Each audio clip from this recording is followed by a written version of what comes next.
నమస్కారం, welcome to I dream. ధర్మ మార్గం కార్యక్రమానికి స్వాగతం. నేను మీ విజిత. ప్రస్తుతం మనతో పాటు ఉన్నారు ప్రముఖ ఆధ్యాత్మిక పండితులు, జ్యోతిష వాస్తు పండితులు బ్రహ్మశ్రీ అన్నవరపు తిరుపతి మూర్తి అవధాని గారు. ఇప్పుడు గురుగారితో మాట్లాడి మరిన్ని విషయాలు తెలుసుకుందాం. నమస్కారం గురుగారు. ఓం శ్రీ మహాగణాధిపతయే నమః. గురుగారు, రాఖీ పౌర్ణమి, అన్నా చెల్లెళ్ళు, అక్క తమ్ముళ్ళు, ఆ అనుబంధానికి ప్రతీకగా రాఖీ పౌర్ణమిని జరుపుకుంటాం. అసలు ఎప్పటి నుంచి వచ్చింది రాఖీ పౌర్ణమి అనే ఈ సాంప్రదాయం? అసలు ఎందుకు వచ్చింది? దాని ఆంతర్యం ఏంటి తెలియజేయండి గురుగారు. రాఖీ పౌర్ణమి అనంటే రక్షాబంధన అనేటువంటి దానికి అసలు మూలం మనం తెలుసుకుందాం. మీరు అడిగిన ప్రశ్న విధానం. ఓకే. రక్షాబంధన అనగానే మీరు ఇప్పుడే ఉన్నారండి, అన్నా చెల్లెళ్ళు, అక్క తమ్ముళ్ళు అన్నారు. అసలు వాళ్ళకి రాఖీ పౌర్ణమికి రక్షాబంధనానికి సంబంధమే లేదు. రక్ష, ఆ పౌర్ణమి రోజు నాడు ఒక వ్యక్తికి మనం రక్ష కట్టాలి. ఆ కట్టించుకునేటువంటి వ్యక్తి తండ్రి కావచ్చు, బావ కావచ్చు, మామయ్య కావచ్చు, భర్త కావచ్చు, అన్నయ్య కావచ్చు. ఆ కుటుంబాన్ని రక్షించేటువంటి వ్యక్తికి రక్షగా ఉండటం, అది వాస్తవం. నేను మా తమ్ముడికి కట్టానండి, మా అన్నయ్యకి కట్టానని చెప్తాను, కట్టుకోండి. కానీ అక్కడ ప్రధానమైన విషయం ఏంటంటే, ఒక కుటుంబంలో ఒక వ్యక్తి, పెద్ద వ్యక్తి, ఆ వ్యక్తి చక్కగా చల్లగా ఉంటే కుటుంబం బాగుంటుంది. ఆ వ్యక్తికి ఏదైనా జరిగితే కుటుంబం అనేటువంటిది అభాస్పాలవుతుంది. కనుక భార్య కూడా ఆ రాఖీ పండగ రోజు నాడు, రక్షాబంధన రోజు నాడు చక్కగా ఒక రక్ష ఇంట్లో దేవుడి దగ్గరైనా తయారు చేసిన దేవుడి దగ్గరైనా పెట్టి ఆ రక్ష అతనికి కట్టాలి. భార్య భర్తకి కట్టాలి, కొడుక్కి తల్లి కడుతుంది, అన్నకి చెల్లి కడుతుంది. అంటే ఆ కుటుంబంలో ఉన్నటువంటి పెద్ద వ్యక్తి ఒక రక్ష, ఆ పెద్ద వ్యక్తి రక్షణగా కనుక ఉన్నట్లయితే కుటుంబం అంతా బాగుంటుంది అనే ఒక ఉద్దేశంతో చేసే విధానం ఇదంతా కూడా. ఇది పోను ఏమైంది అంటే, ఆస్తి తగాదాలు గట్రా వచ్చి నాకు నువ్వు ఇవ్వు, నాకు అది ఇవ్వు, ఇది ఇవ్వు అనేటువంటి విషయంలో తగాదాలతో మొత్తం వ్యవస్థ పూర్తిగా కూడా చెడిపోయే స్టేజీ వచ్చినప్పుడు పెద్దవాళ్ళు కొంతమంది ఏమన్నారంటే, రక్షాబంధన అన్నారు కాబట్టి అన్న చెల్లెలు కానీ అక్క తమ్ముళ్ళు కానీ ఆస్తి విషయంలో తగాదా పడి విడిపోతున్నారు. ఒకళ్ళకొకళ్ళు విడిపోకుండా ఉండాలంటే ఏదో ఒకదాన్ని మనం సుస్థిరం చెయ్యాలి. ఆ చేయడం వల్ల ఏమంటే, ఆ అక్కో చెల్లో వచ్చి కడుతుంది, పసుపు కుంకుమ అనేటువంటిది ఏదో ఒక రకంగా వాళ్ళకి మనం ఇవ్వచ్చు అనే ఒక ఉద్దేశంతో దాన్ని ఇటు మార్చారు. ఈ మార్చిందంతా ఏమైపోయింది, మొత్తం అసలు విషయం మొత్తం కొట్టుకుపోయిందమ్మా. ఇదివల్ల అంటే, నేనున్నా, భార్య పిల్లవాడు, నేను క్షేమంగా సంపాదించుకుంటూ ఉన్నంత కాలము నా భార్య పిల్లవాడు నేను క్షేమంగా చూసుకోగలుగుతాను. నాకేదన్నా జరిగిరా అని తిరిగితే వాళ్ళ పరిస్థితి ఏంటి? కనుక రాకే ఇందాక కూడా మనం శ్రావణ మాసం గురించి చెప్పుకున్నాం. శ్రవణ నక్షత్రంతో కూడుకునే శ్రావణ పౌర్ణమి, ఆ రోజు నాడు చేసేటువంటి రక్షగా చేసేటువంటిది 10 కాలాల పాటు చల్లగా చూస్తుందని చెప్పి ఆ రోజు నాడు ఇంట్లో తెలుపు రంగు దారం శుభ్రంగా ఒక రక్ష తయారు చేసేసి 9 సూత్రాలు అట్లా వేసి తయారు చేసి దానికి పసుపు రాసుకొని దానికి ఒక 2-3 ముళ్ళు వేసుకొని భగవంతుడి దగ్గర పెట్టి అర్చన చేసి నా భార్య నా చేతికి కట్టవచ్చు, నా భార్య నా చేతికి కట్టవచ్చు కదా, కట్టాలి.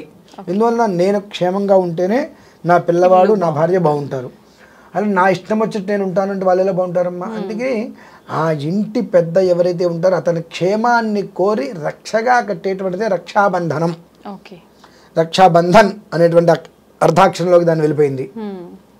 ఇది ఇంకా చెప్పాలి అంటే, ఉపనయన సంస్కారాలను చేస్తుంటారు. మొగుడుగు మేనమామ వచ్చి చెవు పోగులు ఇవ్వాలి అని, అవన్నీ శాస్త్రం కాదు, ఆచారం.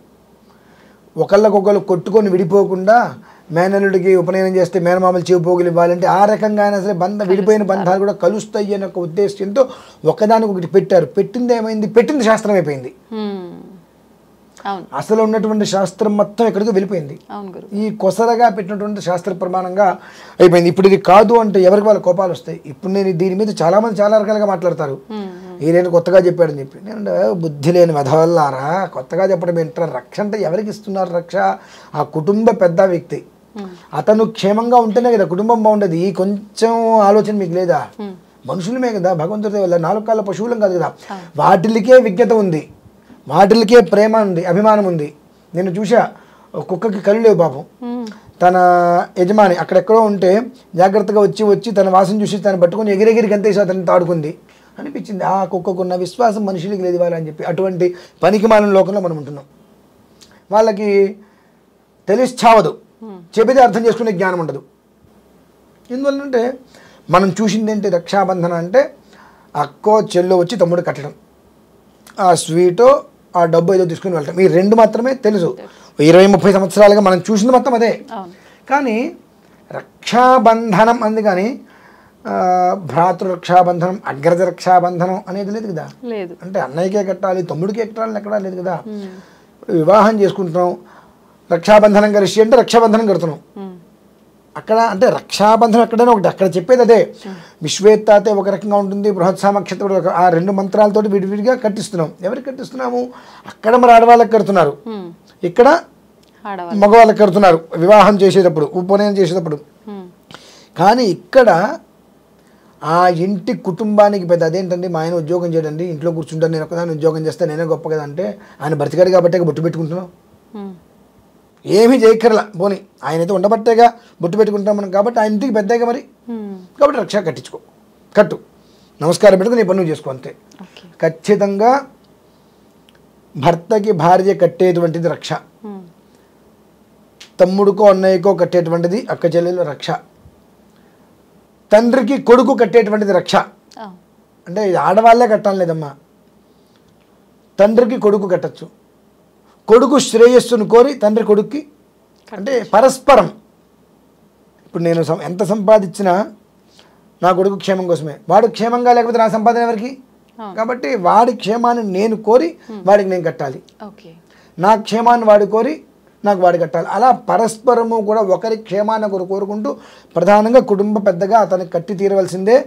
తర్వాత ఉపరక్ష అంటే పరస్పరం అనేటువంటి విషయంలో ప్రతి మనిషి కూడా ఆ రక్ష అనేటువంటిది చేతి కట్టుకోగలిగితే అది ఆ కుటుంబాన్ని సర్వదా శతధా సహస్రధ అనేకధ అపరిమితధ వజ్రకవచంలాగా కాపాడుతూ ఉంటుంది. దానికోసం ఈ రక్షాబంధనం, శ్రావణ పౌర్ణమి, జంధ్యాల పౌర్ణమి కూడా అంటూ ఉంటారు.